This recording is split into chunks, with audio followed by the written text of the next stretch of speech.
Friends, आशा करती हूँ आप सभी लोग ठीक होंगे। और हम डॉक्टर नगेंद्र का हिंदी साहित्य का इतिहास का अध्ययन कर रहे थे, जिसमें हमारा आदिकाल और भक्ति काल में संत काव्य धारा तक कंप्लीट हो गया है। और आज हम प्रेमाख्यान काव्य परंपरा या सूफी काव्य का अध्ययन करेंगे। और इससे पहले अगर आप चैनल पर पहली बार आए हो तो चैनल को लाइक शेयर सब्सक्राइब करके बेल आइकन प्रेस ज़रूर करें, ताकि आने वाले सभी वीडियोस आपको सबसे पहले प्राप्त हों। और आप वीडियो अगर देखते हो तो उसे पूरा देखें और लाइक भी किया करें। तो हम बिना देरी किए हुए शुरू करते हैं। और ये जो डॉक्टर नगेंद्र का इतिहास है, हिंदी साहित्य से रिलेटेड जितने भी कॉम्पिटिटिव एग्ज़ाम्स हैं उन सभी के लिए वेरी इंपॉर्टेंट है। चाहे वो टीजीटी हो, पीजीटी हो, नेट जेआरएफ हो, पीएचडी एंट्रेंस हो, आरपीएससी का असिस्टेंट प्रोफेसर हो, एचपीएससी का हो या एमपीएससी का हो, सभी के लिए वेरी इंपॉर्टेंट है। और ये आपका जो एचपीएससी का हमारा व्याख्यात्मक जो पेपर आएगा उसके लिए भी इम्पोर्टेंट है, और हमारे जो सब्जेक्टिव है उसके लिए भी और ऑब्जेक्टिव है उसके लिए भी, दोनों के लिए इम्पोर्टेंट है, इसलिए हमें अध्ययन करना ज़रूरी है। तो हम बिना देरी किए हुए शुरू करते हैं अपना अध्ययन। प्रेमाख्यान काव्य परंपरा, जिसे सूफी काव्य भी कहा जाता है। ठीक है, तो हिंदी साहित्य के मध्यकाल के आरंभ से पूर्व ही एक ऐसी काव्य परंपरा का प्रवर्तन हो चुका था जिसे विभिन्न विद्वानों ने विभिन्न नामों से पुकारा है। यथा जैसे प्रेम मार्गी सूफी शाखा, प्रेम काव्य, प्रेम कथानक काव्य, प्रेमाख्यानक काव्य, सूफी काव्य आदि। ठीक है, ये सब किसके नाम है?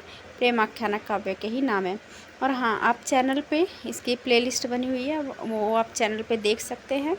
और मनोज कुमार मिश्रा का जो हिंदी साहित्य का सरल संक्षिप्त इतिहास है उसकी प्लेलिस्ट भी आपको मिल जाएगी।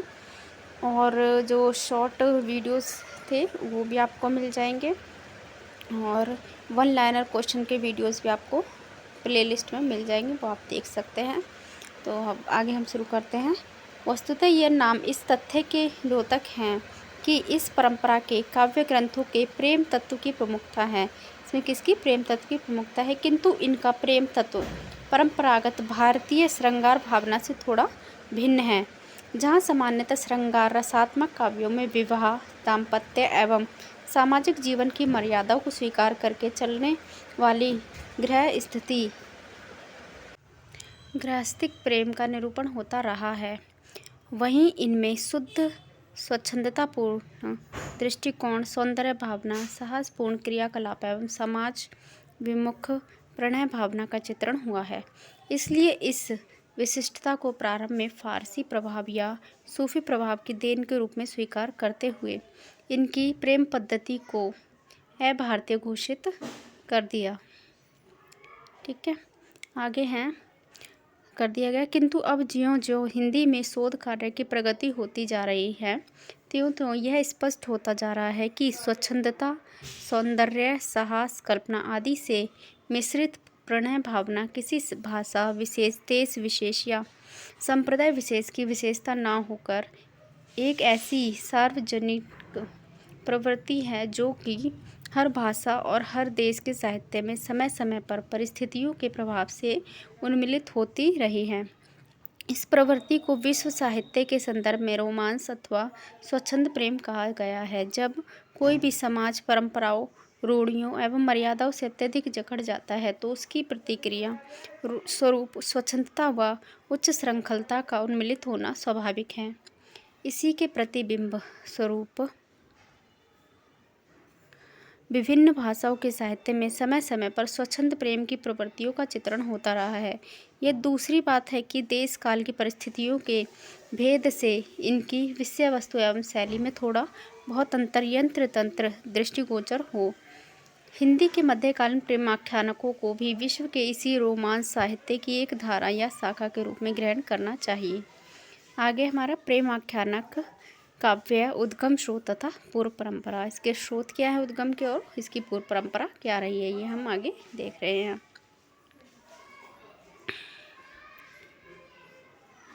तो देखते हैं, हिंदी साहित्य के प्रारंभिक इतिहासकारों व आलोचकों ने प्रेम आख्यानकों के प्रेम तत्व एवं काव्य रूपों को भारतीय महाकाव्यों में चित्रित गृहस्थिक प्रेम की कसौटी पर कसते हुए इन्हें विदेशी परंपराओं पर आधारित घोषित किया है।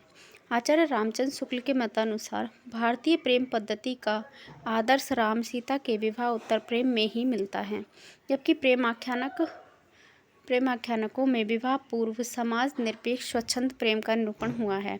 अतः इसे भारतीय प्रेम पद्धति के अनुकूल स्वीकार नहीं किया जा सकता। यदि हम रामायण में चित्रित दाम्पत्य भावना के अतिरिक्त अन्य भारतीय काव्यों में वर्णित प्रेम के स्वरूप पर विचार करें तो ऐसी अनेक उदाहरण मिलेंगे।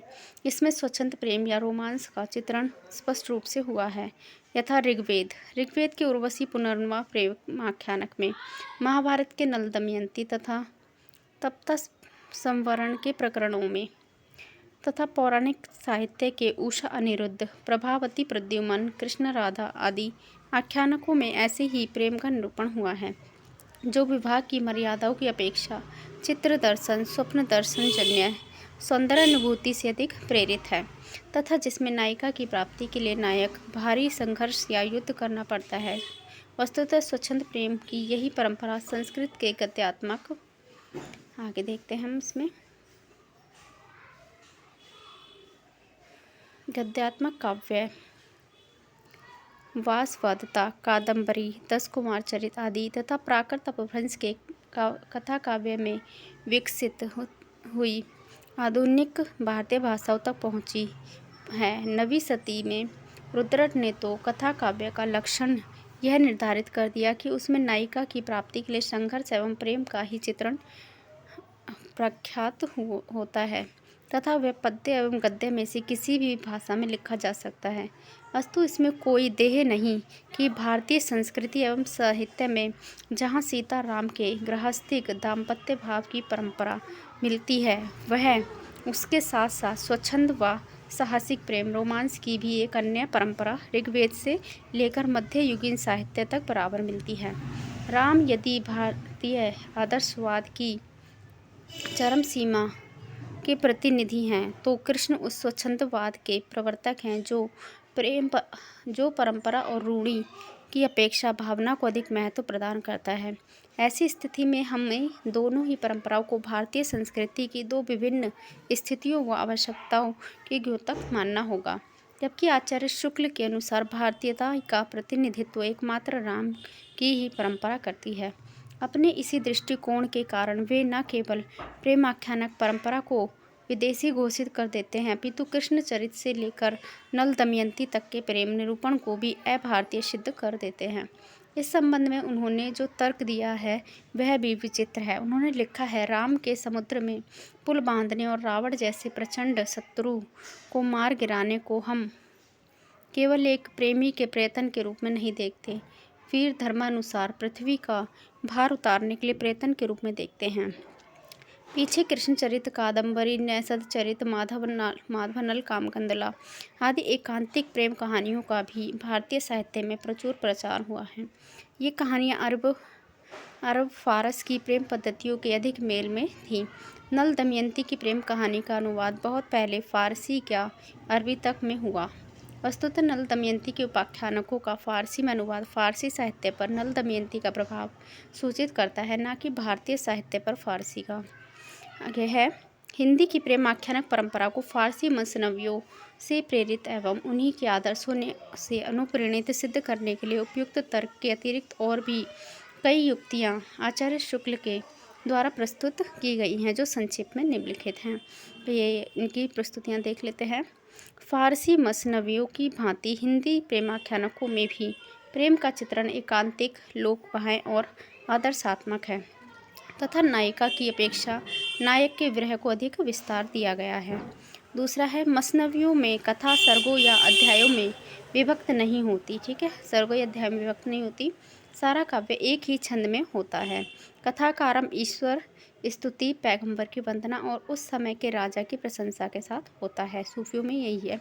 ठीक है, लिखने का जो प्रोसेस है इनका, ईश्वर स्तुति, पैगंबर की वंदना और उसके बाद उस समय के राजा की प्रशंसा।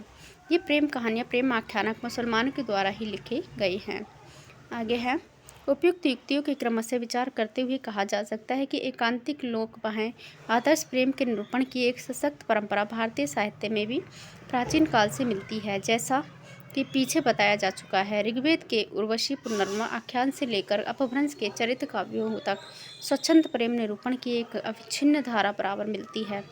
प्राकृत की बृहद कथा से उद्गृत प्रेम कहानियाँ तथा क्षेमेंद्र के कथा सरित सागर की शताधिक प्रेम कथाओं में सर्वत्र उसी कांतिक व लोकबाह्य प्रेम का चित्रण उपलब्ध होता है जो प्राकृत अपभ्रंश और हिंदी के प्रेमाख्यानकों में उपलब्ध है। उनमें प्रायः प्रेम की उत्पत्ति सौंदर्य प्रेरणा से होती है तथा वह वर्ण, जाति, कुल और समाज की मर्यादाओं का उल्लंघन करते हुए एवं नायिका के पिता भाई संरक्षण के विरोध का सामना करते हुए दाम्पत्य में परिणत होता है।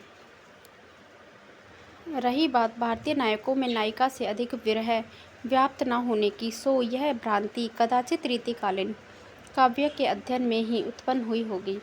अन्यथा भारतीय प्रेम काव्यों की परंपरा में सदा से ही नायक नायिका से अधिक भावुक रहा है। ऋग्वेद का पुनर्वा उर्वशी के विरह में पागलों की भांति प्रलाप करते हुए उससे प्रेम याचना करते हैं, जबकि उर्वशी निष्ठुरतापूर्वक उसे ठुकरा कर चली जाती है। कालिदास का विरही यक्ष आषाढ़ की प्रथम बौछार में ही उन्मत्त होकर प्राकृत अप्राकृत का विवेक भूल जाता है। कादम्बरी का नायक विरह की प्रथम आँच में ही पिघल कर अपने प्राण त्याग देता है, जबकि उसकी नायिका उसके 3 जन्मों तक जीवित रहती है। तथा यही बात 10 कुमार चरित्र, कथा सरित सागर तथा प्राकृत व अपभ्रंश के कथा काव्यों के शताधिक नायकों पर लागू होती है। वे निश्चय ही नायिका से अधिक विरह कातर हैं। अस्तु लगता है कि यहाँ भी शुक्ल जी ने भारतीय नायक नायिका की कसौटी के रूप में एकमात्र मर्यादा पुरुषोत्तम राम को ही ग्रहण किया है। किंतु यदि तुलनात्मक दृष्टि से देखा जाए तो रामायण में भी सीता की अपेक्षा राम का ही विरह अधिक व्यापक है, दृष्टिगोचर होगा। ऐसी स्थिति में भारतीय नायकों को विरह प्रूफ घोषित करना कहाँ तक उचित है। यदि सूक्ष्मता से देखा जाए तो स्पष्ट होगा कि हिंदी के प्रेम आख्यानकों की प्रेम संबंधी प्रवृत्तियों में फारसी मसनवियों में चित्रित प्रेम के स्वरूप से गहरा अंतर है। फारसी की प्रेम आख्यानकों में नायक नायिका बचपन से ही एक दूसरे से परिचित होते हैं। उनमें प्रेम का उद्भव प्रथम दर्शन से नहीं और न ही स्वप्न दर्शन और चित्र दर्शन से होता है, अपितु बाल्यकाल के सहचर्य के कारण क्रमशः होता है। लैला मजनू की सहपाठनी थी तथा सीरी भी फरहाद को अपने पिता की शिल्पी के रूप में बाल्यकाल से जानती थी। दूसरे फारसी की मसनवियों में नायक नायिका के प्रणय के मध्य प्रतिनायक बाधा बनता है, जबकि भारतीय प्रेमाख्यानकों में नायिका का पिता, भाई या संरक्षक बाधा डालते हैं। तीसरे फारसी मसनवियों में नायिका का विवाह प्रतिनायक से हो जाता है और नायक आत्महत्या कर लेता है, जबकि भारतीय प्रेमाख्यानकों में किसी दैवी शक्ति की सहायता से नायक नायिका की प्राप्ति में सफल हो जाता है। संस्कृत, प्राकृत और अपभ्रंश के प्रेमाख्यानकों की और भी कई प्रवृत्तियां हिंदी के प्रेमाख्यानकों में ज्यों की त्यों मिलती हैं, जैसे नायक नायिका के बीच शुक, हंस आदि के द्वारा संदेश का आदान प्रदान, नायिका का अनार्य, राक्षस, असुर, नाग आदि हीन वंश से संबंधित होना, नायिका की प्राप्ति के लिए नायिका के पिता से नायक का संघर्ष, शिव पार्वती या अन्य किसी प्रकार की दैवी सहायता से नायक को सफलता प्राप्त होना। इन तथ्यों को ध्यान में रखते हुए यह निसंकोच कहा जा सकता है कि हिंदी के प्रेमाख्यानकों में चित्रित प्रेम का स्वरूप, पद्धति एवं उसकी प्रवृत्तियाँ फारसी मसनवियों के प्रतिकूल तथा पूर्व रचित भारतीय प्रेमाख्यानकों के अनुकूल हैं। जहाँ तक शैलीगत प्रवृत्तियों की बात है, कथा का सर्गों या अध्याय में विभक्त न होना, कथा के आरंभ में ईश्वर स्तुति एवं गुरु वंदना, कवि द्वारा आत्मपरिचय देना आदि प्रवृत्तियों का उल्लेख भामा एवं रुद्रट द्वारा कथा काव्य के लक्षणों के रूप में उस समय हो चुका था, जबकि फारसी में अभी तक पहली मसनवी की भी रचना नहीं हुई थी। इन लक्षणों का पालन कौतूहल कवि के लीलावती प्रेमाख्यानक में तथा अपभ्रंश के आख्यानों में पूरी तरह से हुआ है। अपभ्रंश के सुदर्शन चरित तथा अन्य आख्यानकों में कवि ने समकालीन राजाओं की भी प्रशंसा की जहाँ तक छंद योजना की बात है, हिंदी के प्रेमाख्यानकों में मसनवियों की भांति सर्वत्र एक ही छंद का प्रयोग नहीं मिलता, अपितु कम से कम दो छंदों, दोहा, चौपाई का प्रयोग मिलता है। वस्तुतः चौपाई के बीच बीच में दोहा जैसे दो पंक्तियों के छंद का धत्ता देकर प्रबंध लिखने की परंपरा का सूत्रपात अपभ्रंश के प्रथम प्रबंधकार स्वयंभू द्वारा हुआ था, जिसका निर्वहन आगे चलकर पुष्पदंत, धनपाल, नयन आदि, कनकामर मुनि आदि आख्यान रचयिताओं द्वारा हुआ। अतः दोहा चौपाई शैली को एक ही छंद में रचित मसनवियों की देन बताना सर्वत्र असंगत है। कदाचित इस असंगति का बोध स्वयं आचार्य शुक्ल को भी बाद में हो गया था, जिससे वे अपनी हिंदी साहित्य का इतिहास के नए संस्करण में अपभ्रंश के जैन चरित काव्यों के प्रसंग में लिखते हैं। चौपाई दोहे की यह परंपरा हम आगे चलकर सूफियों की प्रेम कहानियों में, तुलसी के रामचरितमानस में तथा छत्र प्रकाश, ब्रज विलास, संवल सिंह चौहान के महाभारत इत्यादि अनेक आख्यानकों में पाते हैं। ईश्वरदास की सत्यवती कथा के प्रसंग में भी वे इसी मत की पुनः पुष्टि करते हुए लिखते हैं। यही अवधी भाषा, चौपाई, दोहे का क्रम और कहानियों का रूप रंग सूफी कवियों ने ग्रहण किया। अतः इसमें कोई संदेह नहीं कि हिंदी प्रेम आख्यानकों की शैली को फारसी मसनवियों से अनुकृत बताना उतना ही असंगत है जितना कि उनकी प्रेम पद्धति और विषयगत प्रवृत्ति को अभारतीय बताना। आगे है, आचार्य शुक्ल के युग तक इस परंपरा के 8 आख्यानक ही उपलब्ध हुए थे। ठीक है, आगे इसमें से 6 के रचयिता मुस्लिम थे, जबकि अब इस परंपरा से संबंधित 53 कवियों के प्रेम आख्यानक उपलब्ध हो चुके हैं। इनमें से 36 हिंदू हैं तथा आरंभिक 11 कवियों में से 8 हिंदू हैं। अतः सांप्रदायिक आधार पर भी इन्हें फारसी मसनवियों की देन बताना निरर्थक है। इसके अतिरिक्त अंतः साक्ष्य से भी हिंदी के प्रेमाख्यानक पूर्ववर्ती संस्कृत, प्राकृत व अपभ्रंश कथा काव्य से प्रेरित सिद्ध होते हैं। एक तो दामोदर, जायसी, मंझन, उस्मान आलम प्रभृति कवियों ने अपने काव्यों को कथा विशेषण से विभूषित किया। दूसरे, उन्होंने अपनी कथा के आधार स्रोत का संकेत देते हुए संस्कृत प्राकृत के काव्यों का ही निर्दर्शन किया है। आगे इसके अतिरिक्त 18वीं सदी के पूर्व रचित प्रेम आख्यानकों में आदर्श प्रेमियों के रूप में नल, दमयंती, उद्यन, वासवदत्ता, शकुंतला, दुष्यंत, बृहत्हरि, पिंगला, विक्रम, सपनावती आदि भारतीय युगलों का ही निर्दर्शन मिलता है। उनमें कहीं उमपान रूप में भी फारसी काव्य के नायक नायिका का नामोल्लेख नहीं है। अतः प्रत्येक दृष्टि से यह परंपरा पूर्ववर्ती भारतीय प्रेमाख्यानक परंपरा की ही एक अटूट कड़ी के रूप में दिखाई पड़ती है। वैसे तो भारतीय साहित्य में ऋग्वेद से ही अनेक सुंदर प्रेमाख्यानक उपलब्ध होने लगते हैं, किंतु इनकी अखंड परंपरा का सूत्रपात महाभारत से होता है। इनका मूल कारण कदाचित यह है कि महाभारत काल से पूर्व जहाँ भारतीय समाज में अंतिम यदारवादी दृष्टिकोण अतिमर्यादावादी दृष्टिकोण की प्रमुखता दिखाई पड़ती है, वहीं महाभारतीय समाज में हम स्वच्छंद प्रणय भावना का उन्मिलन व विकास देखते हैं। महाभारत में वर्णित विभिन्न प्रसंगों से स्पष्ट है कि उस युग के प्रणय के क्षेत्र में जाति, कुल, वर्ण और लोक मर्यादा का विचार बहुत कुछ शिथिल हो गया था तथा सौंदर्य की प्रेरणा से ही प्रेम विवाह संबंध स्थापित होने लगे थे। प्रेम और विवाह के क्षेत्र में आए अनार्यों का भेद भी लुप्त हो गया था। इसलिए भीम असुर कन्या हिडिंबा से, अर्जुन नाग कन्या चित्रागदा से और कृष्ण ऋक्ष कन्या जाम्बवती से विवाह कर लेते हैं। प्रणय स्वप्नों की पूर्ति के लिए सामाजिक मर्यादाओं का उल्लंघन, नायिका का बलात् अपहरण व नायिका के संरक्षण से युद्ध भी अनुचित नहीं माना जाता था। कृष्ण के द्वारा रुक्मणी का तथा अर्जुन के द्वारा सुभद्रा का अपहरण तथा भीम, हिडिंबा, प्रद्युम्न, प्रभावती, अनिरुद्ध, उषा प्रसंगों में नायिका के संरक्षण से युद्ध इसी तथ्य को प्रमाणित करते हैं। ऐसी स्थिति में यदि महाभारत से ही स्वच्छंद प्रेम आख्यानों को या रोमांस साहित्य का प्रवर्तन माना जाए तो अनुचित ना होगा।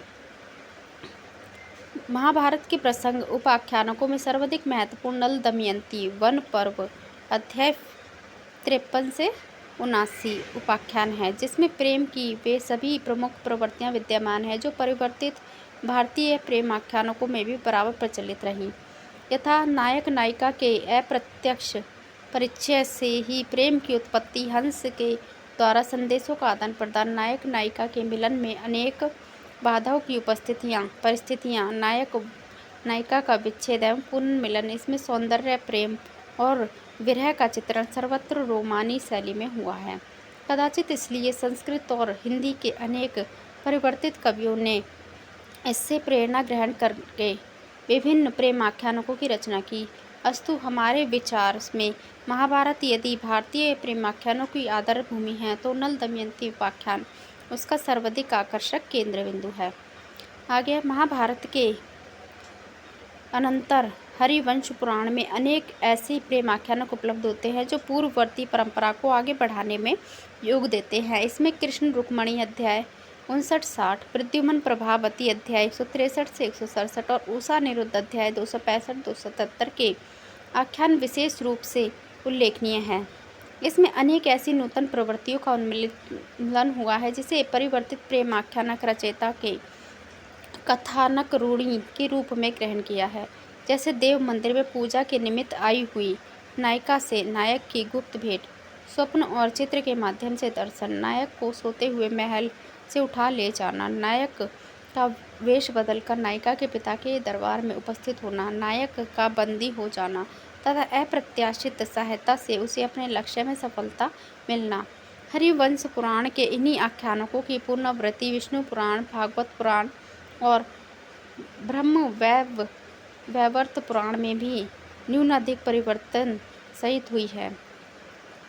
आगे बौद्ध युग में जबकि भारत का व्यापारिक संबंध दूर दूर के देशों से स्थापित हो गया था तथा भारतीय व्यापारी एवं धर्म प्रचारक विभिन्न द्वीपों और महाद्वीपों की यात्रा करने लगे थे, तो इससे भारतीय प्रेमाख्यानक रचयिताओं की कल्पना को नूतन प्रेरणा एवं नया क्षेत्र प्राप्त हुआ। अब तक मुख्यतः महाभारतीय या पौराणिक पात्रों के ही स्वच्छंद प्रेम का चित्रण किया जाता था, जो भारतीय भूमि एवं स्वदेशीय परिवेश तक सीमित रहता था, जबकि उन राजकुमारों, सेठ पुत्रों व पर्यटकों से जो यव, मलय, स्वर्ण आदि द्वीपों की यात्रा से लौटते समय अपने उन राजकुमारों, सेठ पुत्रों व पर्यटकों से नवल सुंदरियाँ लेकर आते थे, तो हमारे कवियों की कल्पना शक्ति को एक अत्यंत उर्वरक एवं नूतन क्षेत्र प्राप्त हुआ, जिसका परिणाम बृहत कथा की शताधिक मौलिक एवं नूतन प्रेम कथाओं के रूप में देखा जा सकता है। दुर्भाग्य से प्राकृत में रचित मूल ग्रंथ अनुपलब्ध हैं, किंतु इसकी विषय वस्तु का आंशिक ज्ञान इसी के आधार पर रचित बृहत कथा मंजरी और कथा सरित सागर से प्राप्त किया जा सकता है।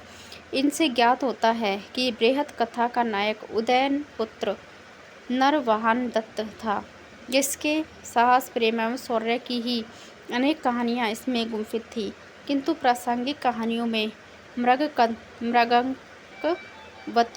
अलंकारवती, शाशंकवती, पद्मावती, लावण्यावती, रत्नावती, धनवती, हिरण्यावती, मदारवती, मदिरावती, मलयवती आदि सुंदरियां एवं उनके प्रेमियों के रोमांस का भी चित्रण अत्यंत स्वच्छंद एवं कल्पनापूर्ण रूप में किया गया था। वस्तुतः इन कथाओं ने भारतीय प्रेमाख्यानक परंपरा के अनेक ऐसे नूतन कथा सूत्र प्रदान किए, जिनका उपयोग परिवर्तित युग में संस्कृत, प्राकृत, अपभ्रंश और हिंदी के प्रेमाख्यानकों में कथा रूढ़ियों के रूप में बारंबार किया गया। यह इस प्रकार के कथा सूत्रों का संकेत मात्र है। पहला है नायिका का नाम वती प्रत्यय वाला होना, जैसे मृगांकवती, पद्मावती। ठीक है, आगे है नायक और नायिका का जन्म दैवीय अनुष्ठान से होना। ठीक है, दूसरा। तीसरा है नायिका किसी न किसी द्वीप की वासनी होना, जैसे मलय द्वीप है, सिंगल द्वीप है, रतन द्वीप है, स्वर्ण द्वीप है, यव द्वीप है। ठीक है, आगे है चौथा स्वप्न दर्शन, चित्र दर्शन आदि के माध्यम से नायक नायिका की प्रेम उत्पत्ति होना। आगे है पांचवा नायक का पंडित, ब्राह्मण, भिक्षु, तपस्वी आदि के वेश में नायिका की खोज में निकलना। आगे है मंदिर या फुलवारी में नायक नायिका की प्रथम भेंट होना। आगे है फिर नायिका के संरक्षक में नायक का द्वंद्व होना। फिर है नायक का एक से अधिक सुंदरियों से प्रेम व विवाह। आगे है लास्ट है नायक को किसी मित्र सिद्ध योगी वैताल या देवता की सहायता से सफलता मिलना। आगे उपयुक्त कथा में घटनाओं की ही बहुलता है। भाव व्यंजना की ओर अनेक रचयिताओं का ध्यान कम गया है। परिवर्तित युग में संस्कृत के गद्य काव्य रचयिताओं ने अपने आख्यानक में इस अभाव की पूर्ति करने की चेष्टा की। सुबुद्ध की वासवादता, बाण की कादंबरी एवं दंडी के 10 कुमार चरित्र में युक्त सभी प्रवृत्तियों को सुरक्षित रखते हुए भी 2 नए तत्वों का सम्मिश्रण किया गया है। एक भाव व्यंजना की प्रमुखता और दूसरा अत्यंत अलंकृत शैली। इन प्रेमाख्यानकों की लोकप्रियता से प्रभावित होकर प्राकृत एवं अपभ्रंश के जैन कवियों ने भी अनेक प्रेम कथाओं की रचना की, जिसमें समरादित्य कथा, सूर सुंदरी चरित, भुवन सुंदरी, मलय सुंदरी, लीलावती, नाग कुमार चरित, भविष्यद दत्त कथा, यशोधर चरित आदि उल्लेखनीय हैं। वस्तुतः जैन कवियों द्वारा परंपरा 8वीं सदी से लेकर 14वीं सदी तक अखंडित रूप में प्रचलित रही। इन कवियों ने पूर्ववर्ती प्रेमाख्यानक परंपरा के प्रमुख तत्वों को सुरक्षित रखते हुए उनमें कई नूतन प्रवृत्तियों का भी विकास किया। एक तो उन्होंने गद्य के स्थान पर दोहा चौपाई से मिलती जुलती पद्यात्मक शैली का प्रयोग किया। दूसरे, नायक की सफलता किसी जैन तीर्थंकर, जैन मुनि या जैन धर्म के व्रत उपवास के प्रभाव से दिखाकर अप्रत्यक्ष रूप में स्वप्न धर्म के महत्व को स्थापित करने का प्रयास किया। और तीसरे, कथा की परिणति में शांत रस करने के लिए नायक नायिका को अंत में जैन धर्म में दीक्षित करते हुए संन्यास की ओर अग्रसर कर दिया। इस प्रकार इस परंपरा को उन्होंने अपने सांप्रदायिक उद्देश्य की पूर्ति का साधन बनाने का प्रयत्न किया, किंतु फिर भी सौंदर्य, प्रेम और विरह की व्यंजना में उन्होंने पूर्ण धर्मनिरपेक्ष दृष्टि का परिचय दिया। आगे है अस्तु यह परंपरा महाभारत के प्रेम आख्यानकों से लेकर अपभ्रंश के कवियों तक अनेक रूपों, तत्वों तथा प्रवृत्तियों को ग्रहण करती हुई तथा गुजरात, राजस्थान, अवध प्रदेश में होती हुई आधुनिक भाषाओं में पहुंची। ध्यान रहे, अवधि से पूर्व गुजराती और राजस्थानी में इस परंपरा का प्रचलन हो गया था तथा अवधि के अनंतर बंगला भाषा में भी इसका प्रसार हुआ। यह स्थान भाव से इन सब का विवरण देना संभव नहीं, किंतु इतना अवश्य कहा जा सकता है कि यह भारतीय साहित्य की एक सर्वाधिक सशक्त, दीर्घ एवं व्यापक परंपरा है, जिसका प्रसार उत्तर भारत की सभी प्रमुख भाषाओं में हुआ। इतना ही नहीं, बेनफी, किलर और हेटलर प्रभृति यूरोपीय विद्वानों ने भी अपने अनुसंधान से प्रमाणित किया है कि भारतीय प्रेमाख्यानकों की ही एक शाखा सिकंदर के साथ यूनान पहुंची थी, जो क्रमशः रोम, इटली, जर्मनी, स्पेन एवं इंग्लैंड की विभिन्न भाषाओं में विकसित होती हुई समस्त यूरोप में फैल गई। इसी शाखा या परंपरा को विश्व साहित्य में रोमांस काव्य धारा, साइकिल ऑफ रोमांस कहा जाता है। अतः भले ही कुछ विद्वान भ्रांतिवश इस परंपरा को विदेशी घोषित करें, किंतु हमारे विचार से यह शुद्ध भारतीय परंपरा है, जिसमें भारतीय स्वीकृति के विकास क्रम की रूपरेखा यथार्थ रूप में निहित है। आगे हिंदी प्रेम आख्यानक काव्य प्रवृत्ति एवं विश्लेषण हम पढ़ेंगे। तो भक्ति काल की प्रेम आख्यानक परंपरा के विभिन्न काव्य जैसे मृगावती, पद्मावत, मधुमालती, चित्रावली, रसरत्न आदि पृथक पृथक परिचय देने से पहले इन परंपराओं की प्रमुख प्रवृत्तियों का कांतिपाय शीर्षकों के अंतर्गत विश्लेषण करना उचित होगा। तो अब हम इसकी पहले क्या प्रवृत्तियाँ देख लेते हैं इन सभी महाकाव्यों को पढ़ने से पहले। चलो शुरू करते हैं। काव्य प्रेरणा एवं प्रयोजन, ठीक है, इनकी प्रवृत्तियाँ। काव्य प्रेरणा एवं प्रयोजन, इन काव्यों की मूल चेतना को समझने के लिए सर्वप्रथम इनके प्रेरणा स्रोत एवं प्रयोजन का विचार किया जाना चाहिए। जैसे कि अन्यत्र संकेत किया जा चुका है कि इस काव्य परंपरा के संबंध में यह भ्रांति प्रचलित है कि इससे संबंधित कवि सूफी मतानुयायी थे तथा उनका लक्ष्य सूफी मत का प्रतिपादन या प्रचार करना था। यह बात प्रारंभ में आचार्य रामचंद्र शुक्ल ने उसी समय कही थी, जबकि इस परंपरा के 6-7 काव्य ही उपलब्ध थे तथा इनमें से अधिकांश मुस्लिम कवियों द्वारा रचित थे, किंतु अब स्थिति वह नहीं रही। अब इस परंपरा में 50 से अधिक कवियों के अस्तित्व का पता चला है, जिनमें से बहुसंख्यक हिंदू थे। इन हिंदू कवियों ने काव्य आरंभ में गणेश, सरस्वती, कृष्ण, ब्रह्मा आदि हिंदू देवी देवताओं की स्तुति करते हुए अपने धर्म पर पूर्ण आस्था व्यक्त की है। इतना ही नहीं, इस बात के भी अकाट्य प्रमाण उपलब्ध होते हैं कि इनमें से अनेक कवि निर्गुण संत मत तथा सगुण कृष्ण भक्ति संप्रदाय से घनिष्ठ रूप से संबंधित थे। इन कवियों को तो सूफी मत में दीक्षित या उनके प्रतिपादक मानने का प्रश्न ही नहीं उपस्थित होता। सभी मुस्लिम कवियों को भी केवल मुस्लिम होने के कारण सूफी मान लेना उचित प्रतीत नहीं होता। अवश्य ही मुस्लिम कवियों में कुछ कवि सूफी मतानुयायी रहे होंगे, किंतु इसी से उन्होंने काव्य का प्रयोजन सूफी मत का प्रचार मान लिया। वैसा ही होगा जैसे कि बिहारी सतसई को राधा वल्लभ संप्रदाय का प्रचार करने वाली रचना मान लेना, क्योंकि बिहारी को राधा वल्लभ संप्रदाय का अनुयायी सिद्ध किया जा सकता है। वस्तुतः अनेक मुस्लिम कवियों ने अपने प्रेरणा स्रोत एवं काव्य प्रयोजन का निर्देशन स्पष्ट रूप में कहा है, जिससे उपयुक्त भ्रांति का निराकरण होता है। देखिए, ओ मन जाने कवित अस किन्ना मिकु रहे जगत में चिन्ना, है जैसी की पद्मावती की पंक्ति है। ठीक है, उन्होंने अपने अपने पद्मावती में ये पंक्ति कही है और ये इम्पोर्टेंट पंक्तियाँ पूछी जाती है। आगे है आलम की माधवानल कामकंदला की प्रीतिवंत हुए सुनो सो को ही बाढ़ प्रीति ही सुख होई, कामी पुरुष रसिक जे सुनही ते या कथा रैन दिन गुनही। ठीक है, ये आलम की माधवानल कामकंदला की पंक्ति है। आगे विभिन्न कवियों के अंतः साक्ष्य से प्रमाणित होता है कि इनका प्रयोजन यश प्राप्ति, अपनी काव्य कला का प्रदर्शन, युवकों का मनोरंजन या जीवन की दुखपूर्ण घटना को भुलाना ही था। ऐसी स्थिति में इन्हें संप्रदाय विशेष से प्रेरित या उसके प्रचारक मानना उचित नहीं कहा जा सकता। आगे कथा वस्तु, इस परंपरा के काव्य प्रबंधात्मक शैली में रचित हैं। ठीक है, कौन शैली में? प्रबंधात्मक शैली में रचित हैं, अतः उसमें कथात्मक तत्वों की प्रमुखता का होना स्वाभाविक है। वस्तुतः इस परंपरा का सूत्रपात ही उपाख्यानकों एवं कथाओं के रूप में हुआ। बृहद कथा, कथा, सरित सागर आदि में घटना प्रधान कथानकों की ही प्रमुखता थी, किंतु अपभ्रंश एवं हिंदी के प्रेम आख्यानकों में कथा वस्तु के अतिरिक्त अन्य तत्वों का भी सन्निवेश सम्यक है।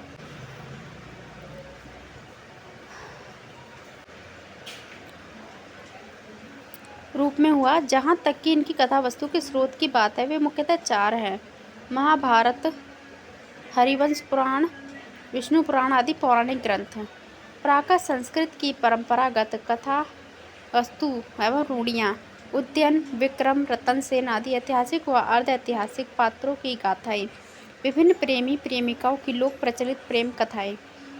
हिंदी के प्रेम आख्यानकों में इन चारों ही स्रोतों से प्राप्त सामग्री का उपयोग मिश्रित रूप में हुआ है, किंतु साथ ही रचयिताओं की कल्पना शक्ति का भी योग न्यूनाधिक रूप में रहा है। इसलिए किसी भी प्रेम आख्यानक को शुद्धि पौराणिक या शुद्ध ऐतिहासिक नहीं कहा जा सकता। परंपरागत पौराणिक कथानकों में सर्वाधिक प्रिय नल दमयंती का आख्यान रहा है, जिस पर विभिन्न हिंदू एवं मुस्लिम कवियों द्वारा रचित 6 हिंदी काव्य उपलब्ध हैं। इसके अतिरिक्त तूषा, निरुद्ध, कृष्ण रुक्मणी आदि के प्रेम आख्यानकों की भी आवृत्ति बार बार हुई है। यह सौभाग्य की बात है कि इन कवियों ने पौराणिक आख्यानकों के रोमांटिक तत्व को विस्तार देते हुए भी उनकी आधारभूत भावना एवं धार्मिक मर्यादा को सुरक्षित रखा, किंतु पौराणिक कथानकों से भी अधिक उपयोग प्राकृत संस्कृत और अपभ्रंश के कथा साहित्य से प्राप्त कथानक रूढ़ियों का हुआ, जैसे नायक या नायिका का जन्म माता पिता के विशेष प्रयत्न से किसी देवी देवता की आराधना के फलस्वरूप होना, नायक नायिका का परस्पर परिचय स्वप्न दर्शन, चित्र दर्शन या तो द्वारा गुण कथन से अप्रत्यक्ष रूप में होना, शिव मंदिर या फुलवारी में नायक नायिका की गुप्त भेंट, नायक का किसी अन्य सुंदरी राक्षस से बचाकर विवाह कर लेना आदि। वस्तुतः इन कथा रूढ़ियों का मूल स्रोत पूर्ववर्ती भारतीय साहित्य ही है। महाभारत के नल दमयंती आख्यान तथा हरिवंश पुराण के उषा अनिरुद्ध, इसके हरिवंश में उषा अनिरुद्ध व कृष्ण रुक्मणी के प्रणय प्रसंगों में अनेक कथानक रूढ़ियाँ मूल रूप से उपलब्ध होती हैं, जिनका विकास एवं विस्तार क्रमशः प्राकृत संस्कृत की कथाओं तथा अपभ्रंश के चरित्र काव्यों में हुआ है। यह उल्लेखनीय है कि यह कथानक रूढ़ियाँ फारसी प्रेमाख्यानकों में उपलब्ध नहीं होती, अतः इनका आधार भारतीय साहित्य को ही मानना चाहिए। आगे, हिंदी के जिन कवियों ने अर्ध ऐतिहासिक या मौलिक कथानकों को आधार बनाया है, उन्होंने भी उपयुक्त रूढ़ियों का प्रयोग प्राय किया। अतः कहना चाहिए कि अधिकांश हिंदी प्रेमाख्यानकों का कथा तत्व पूर्ववर्ती भारतीय कथानायक रूढ़ियों का ही विभिन्न रूपों में संयोजित रूप है। दूसरे शब्दों में उनकी मौलिकता परंपरागत कथा रूढ़ियों को नए नए रूपों में संयोजित व संगठित कर देना में है। नई कथानक रूढ़ियाँ घटनाओं के आयोजन में ही नहीं, ऐतिहासिक या अर्ध ऐतिहासिक कथानकों में ऐतिहासिकता को सुरक्षित रखने की भावना का भी अभाव है, अपितु उनमें कथानक की रूढ़ियों का सम्मिश्रण खुलकर किया गया है, जिनसे उनकी ऐतिहासिकता धूमिल हो गई। आगे है, काव्य तत्व की दृष्टि से इनकी कथा वस्तु में स्वाभाविकता की अपेक्षा वैचित्र्य की ही प्रमुखता है। कथा वस्तु अपने लक्ष्य को और द्रुत गति से अग्रसर होने के स्थान पर चक्कर काटती हुई तथा पाठकों के औत्सुक्य एवं कौतूहल को अधिकाधिक गंभीर बनाती हुई धीरे धीरे आगे बढ़ती है, जो कदाचित मध्यकालीन रुचि के अनुकूल था। वस्तुतः जो कार्य आज के सामान्य पाठक के लिए रोमानी व जासूसी उपन्यास करते हैं, वही कार्य मध्ययुगीन पाठकों के लिए आख्यानक वो करते थे। अतः इनकी कथा वस्तु में असाधारण, विचित्र एवं रोमांचक घटनाओं की अधिकता का होना स्वाभाविक ही है। आगे है चरित्र चित्रण। ठीक है, हिंदी प्रेमाख्यानकों में विभिन्न पात्र दो श्रेणियों के हैं, मानवीय श्रेणी के और मानवेतर श्रेणी के। प्रथम श्रेणी में प्राय राजकुमार नायक, राजकुमारी नायिका एवं उनसे संबंधित विभिन्न व्यक्ति आते हैं। राजकुमार को प्राय सहृदय, पर दुख कातर, साहसी, प्रेमी एवं त्यागी दिखाया गया है, जबकि राजकुमारी या नायिका अत्यंत सुंदरी, रूप गर्विता, किंतु नायक की प्राप्ति के लिए अपेक्षित बुद्धि बल से युक्त दिखाई गई है। कई बार नायिका राक्षस कन्या, अप्सरा, नर्तकी व वैश्यपुत्री भी होती हैं, किंतु इससे उनके व्यक्तित्व में विशेष अंतर नहीं पड़ता। प्रेम के क्षेत्र में वे नायक की अपेक्षा अधिक धैर्यशील दिखाई गई हैं। नायक की अपेक्षा उनकी स्थिति भी प्राय उच्च है, क्योंकि उन्हीं की प्राप्ति के लिए वह अपना सर्वस्व अर्पित कर देता है। प्रेमाख्यानक रचयिताओं ने, चाहे वे हिंदू हो या मुसलमान, भारतीय वातावरण एवं हिंदू समाज की मर्यादाओं के अनुरूप ही नायक नायिका का चित्रण किया है। भारतीय समाज में पुरुषों के लिए बहुविवाह की अनुमति थी, अतः इनके नायक भी प्राय एक से अधिक विवाह करते थे, जबकि नायिकाएं भारतीय परंपरा के अनुसार पतिव्रत्य का पालन करती हुई अंत में सती हो जाती थी। नायिकाओं के लिए सबसे बड़ा आदर्श उनका सतीत्व ही है। दूसरी बात कि नायक को आकर्षित करने में उनके रूप सौंदर्य का ही योग अधिक रहता था। कुछ नायिकाएं अपनी नृत्य कला या संगीत कला के बल पर भी नायक के हृदय पर अधिकार प्राप्त करती थी। फारसी प्रेमाख्यानकों की उपयुक्त परंपरा के स्थान पर प्राय नायक एक पत्नी व्रतधारी तथा नायिका प्रेमी के अनंतर पति को स्वीकार करने वाली दिखाई जाती है। हिंदी प्रेमाख्यानकों में नायक के प्रतिद्वंद के रूप में प्रतिनायक का अस्तित्व प्राय नहीं है। नायक का विरोध प्राय नायिका के पिता या संरक्षक के द्वारा ही होता है, अतः फारसी मसनवियों की भांति इसमें प्रेम का त्रिकोण उपस्थित नहीं होता। वस्तुतः भारतीय प्रेमाख्यानकों में पात्रों का चरित्र चित्रण भारतीय परंपरा और सामाजिक मर्यादाओं के अनुरूप होना कोई आश्चर्य की बात भी नहीं है, ऐसा होना स्वाभाविक ही था। किंतु जो विद्वान यह मानते हैं कि ये कवि फारसी मसनवियों से प्रेरित थे तथा इनका चेष्टापूर्ण अपने आख्यानकों को भारतीय रूप दिया है, तो उनके लिए अवश्य ही ये महत्व की बात है। आगे पात्रों की दूसरी श्रेणी में मानवेतर प्राणी आते हैं, जैसे नायिका के संरक्षक के रूप में असुर या राक्षस, नायक के सहयोगी के रूप में कोई बेताल, हंस, तोता आदि। ये नायक को सोते हुए उठा ले जाने वाली अप्सराएं, परियां आदि। वस्तुतः ये पात्र स्थिति विशेष में कथानकों को आगे बढ़ाने में योग देते हैं तथा उसी के अनुरूप इसमें प्रवृत्ति विशेष का विकास दिखाया गया है, किंतु इनके संपूर्ण व्यक्तित्व का निरूपण प्राय इनमें नहीं हुआ। अतः असुर या राक्षस को अत्यधिक क्रूर, तोते और हंस को अधिक विद्वान और अप्सरा या परी को अत्यंत सहृदय दिखाया गया है, जो कथानक की मूल आवश्यकता के अनुरूप है। समग्र रूप से कहा जा सकता है कि सभी आख्यानकों में पात्रों का चरित्र चित्रण रूढ़िबद्ध एवं स्थिर है। उनमें स्वतंत्र या मौलिक व्यक्तित्व का निरूपण प्राय ना के बराबर है। वस्तुतः इन कवियों का ध्यान चरित्र चित्रण की अपेक्षा कथा वैचित्र्य एवं वर्ण विस्तार की ओर अधिक रहा। आगे इनका वस्तु वर्णन पढ़ते हैं। भारतीय साहित्य में 4वीं-5वीं शताब्दी से ही एक नूतन प्रवृत्ति का उन्मिलन दृष्टिगोचर होता है। यह प्रवृत्ति है स्वाभावोक्ति की अपेक्षातिशयोक्ति को प्रमुखता देने की। इसी की प्रमुखता के कारण एक ओर भारतीय काव्यशास्त्र में अलंकार, रीति और वक्रोक्ति जैसे सिद्धांत की स्थापना हुई, तो दूसरी ओर बाणभट्ट, दंडी, श्रीहर्ष प्रभृति द्वारा गद्य और पद्य में ऐसे ग्रंथों की रचना हुई जिनमें वर्णन, विस्तार एवं चमत्कार को ही काव्य तत्व का आधार मान लिया गया। बाण और दंडी के प्रेम आख्यानकों में नायिका के अंग प्रत्यंग का वर्णन सत उपमानों के साथ अत्यंत विस्तार से हुआ, यहाँ तक कि उसके एक तिल के वर्णन में भी कई पृष्ठ रंग दिए गए। आगे चलकर न केवल नायक नायिका के सौंदर्य निरूपण को अपितु प्रत्येक वस्तु, घटना, दृश्य, कार्य, पर्व, उत्सव आदि को अत्यधिक विस्तार से वर्णित किया गया।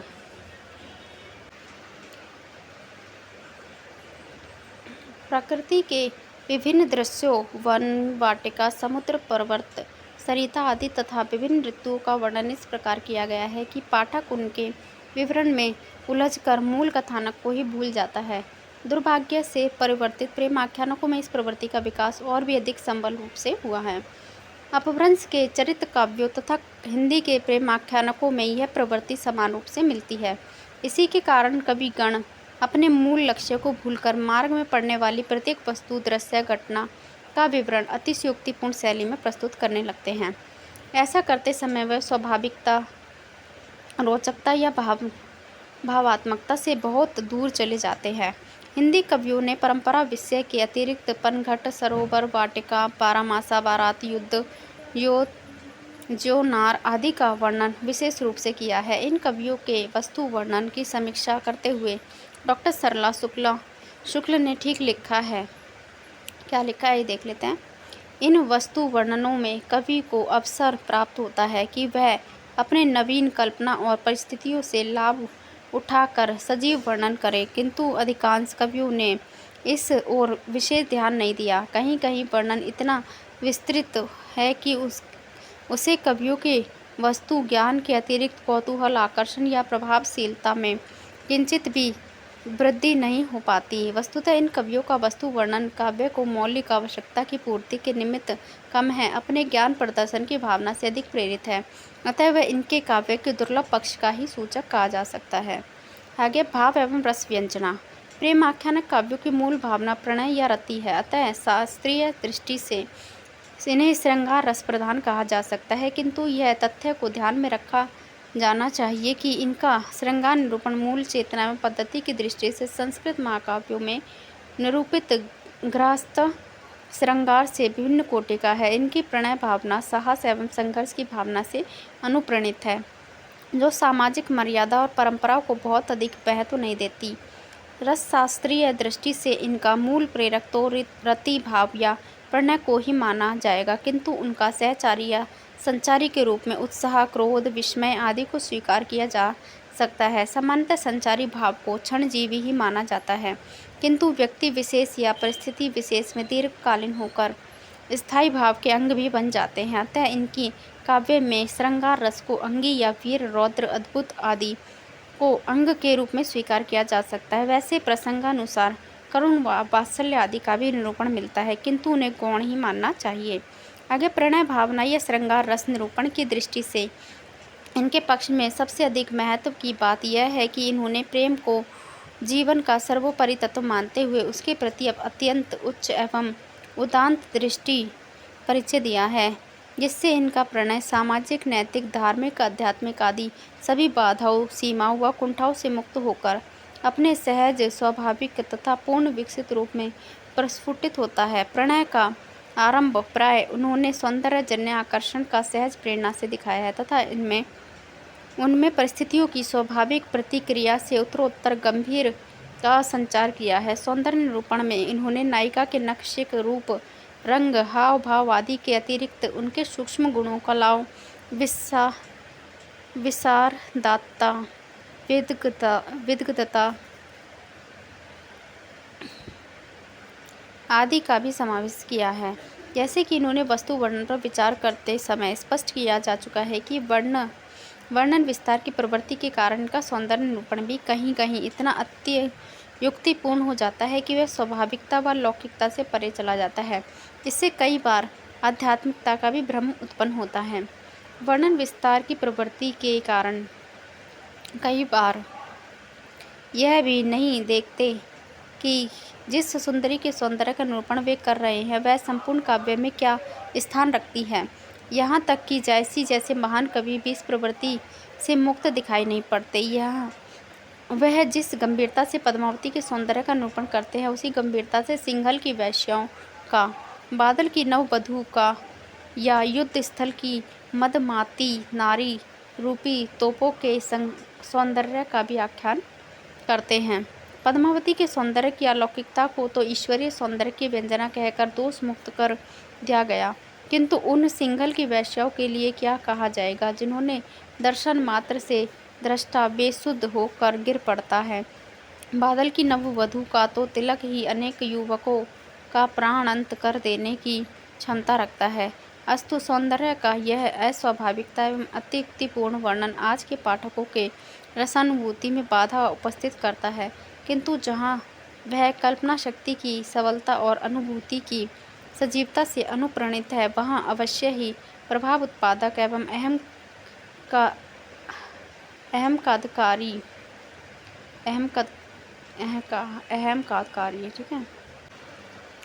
सिद्ध होता है। आगे है, प्रेम आख्यानकों के नायक अपने प्रणय स्वप्न की पूर्ति के लिए प्राय अनेक बाधाओं, विपत्तियों एवं संकटों का सामना करते हुए आगे बढ़ते हैं, जिससे उनके प्रणय में अधिकाधिक गंभीर औदार्य एवं औदात्य का संचार होता जाता है। मनोवैज्ञानिक दृष्टि से भी यह तथ्य है कि काम प्रवृत्ति बाधाओं एवं संघर्षों के योग से भावना के रूप में विकसित होती है। जहाँ प्रणय के मार्ग में कोई अवरोध उपस्थित नहीं होता वहाँ वह शारीरिकता के स्तर पर उतरकर युद्ध, भोग, विलास, कामुकता का रूप धारण कर लेते हैं।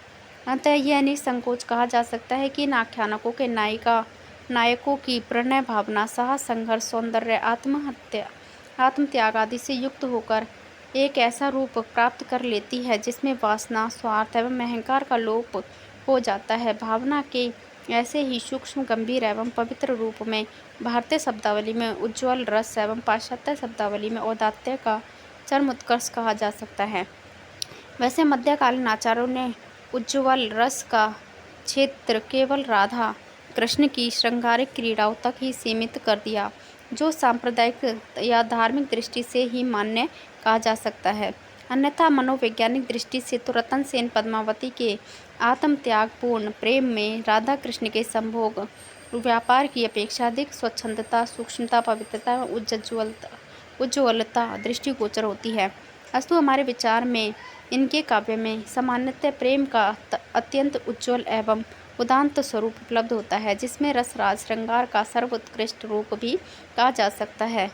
उपयुक्त निष्कर्ष के विपरीत कुछ ऐसे अपवाद भी उपलब्ध होते हैं जिनमें प्रेम और काम को एक ही मान लिया गया है।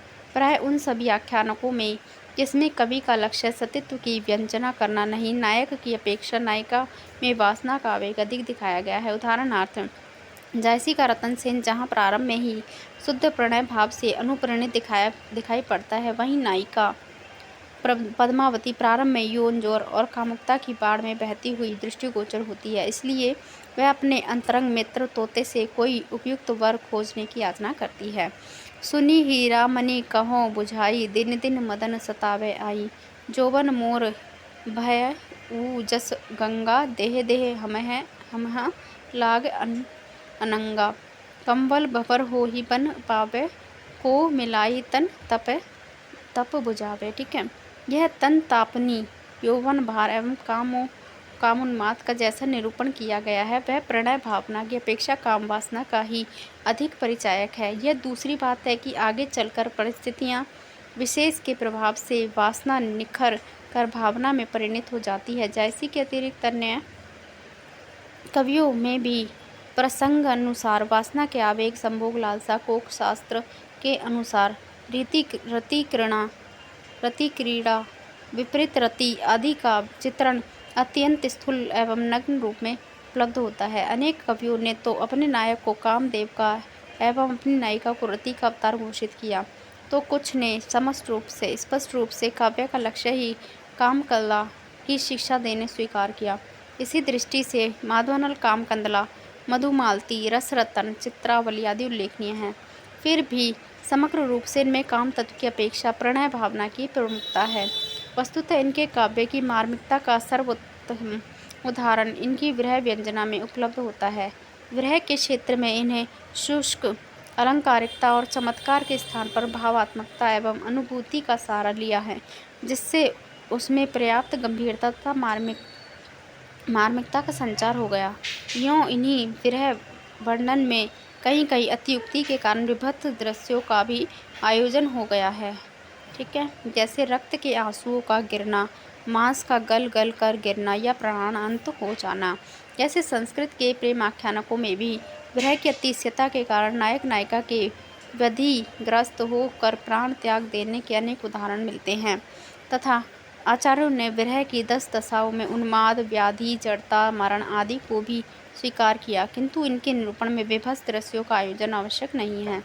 आचार्य शुक्ल ने इसमें फारसी काव्य का प्रभाव माना, जिससे कुछ मुस्लिम कवियों के प्रसंग में ठीक कहा जा सकता है, किंतु इस आधार पर विरह विस्तार की प्रवृत्ति को ही अभारतीय मान लेना अनुचित होगा। विचार एवं सिद्धांत।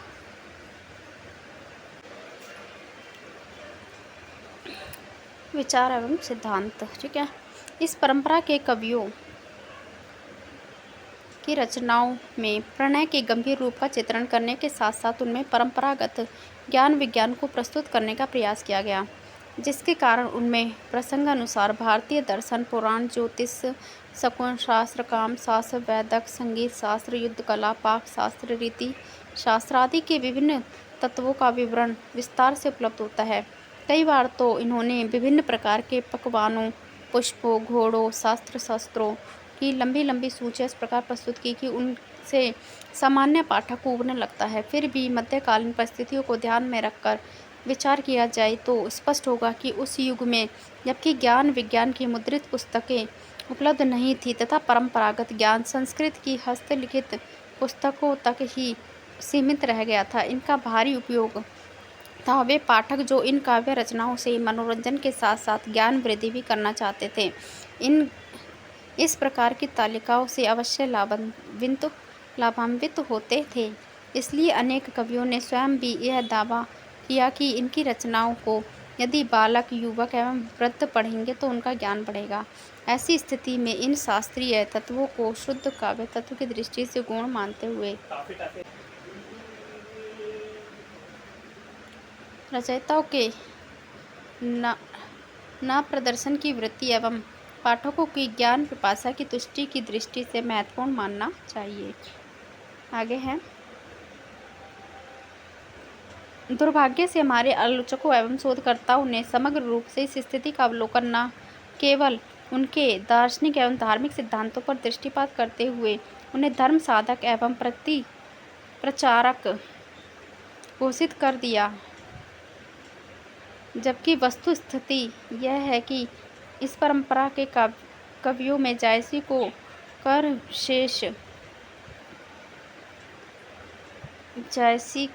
शेष के धर्म साधक एवं मत प्रचारक होने का कोई प्रमाण नहीं मिलता। वस्तुतः आचार्य रामचंद्र शुक्ल ने अपने युग में उपलब्ध कुछ प्रेमाख्यानकों के प्रतिनिधि के रूप में जायसी के पद्मावत का अध्ययन किया और इस अध्ययन से उपलब्ध निष्कर्षों को ही समुचित परंपरा पर आरोपित किया।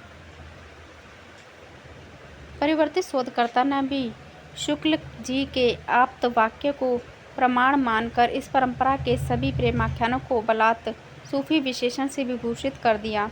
फिर भी लोग तटस्थ रूप में पूर्वोक्त धारणा भ्रांति पर पुनर्विचार करने के लिए प्रस्तुत हैं। उनके लिए हम यह कुछ प्रमाण प्रस्तुत करना चाहते हैं। स्वयं आचार्य शुक्ल ने पद्मावत की प्रेम पद्धति को अभारतीय मान लेने के कारण रतन सेन पद्मावती के प्रेम को आत्मा परमात्मा का प्रेम बताते हुए इसे सूफी रहस्यवाद से अनुप्रेरित सिद्ध करने की चेष्टा की। यद्यपि इससे वे पद्मावत के रूपक तत्व की व्याख्या में असफल रहे, क्योंकि स्वयं कवि के अनुसार पद्मावती परमात्मा के प्रतीक न होकर सात्विक बुद्धि व ज्ञान की प्रतीक है। फिर भी उन्होंने अपनी पूर्व धारणा का परित्याग नहीं किया, किंतु आगे चलकर जब उन्होंने जायसी के दार्शनिक विचारों का अध्ययन किया तो उनके समक्ष स्पष्ट हो गया कि उनके काव्य में भारतीय अद्वैत दर्शन, वेदांत एवं हठयोग के ही तत्व अधिक हैं, सूफी तत्व कम।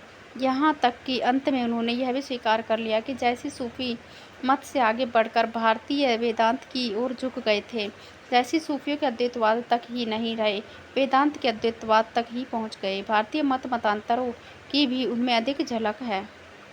अस्तु न तो सभी प्रेमाख्यान हिंदी कवियों के सिद्धांत ही सूफी मत के आधारभूत सिद्धांतों से मेल खाते हैं और न उनके नायकों के कार्य, व्यापार, साधना पद्धति एवं सिद्धि से ही सूफी का कोई संबंध स्थापित होता है, जबकि भारतीय अद्वैत एवं मत योग साधना से उनका गहरा संबंध है। ऐसी स्थिति में उनको बलात् सूफी घोषित करना कोई औचित्य दिखाई नहीं पड़ता। इस परंपरा के बहुसंख्यक कवि हिंदू हैं जिन्होंने अपने धर्म के प्रति गहरी आस्था व्यक्त की, किंतु उन्हें भी सूफी मत प्रचारक सिद्ध करने का प्रयास किया गया।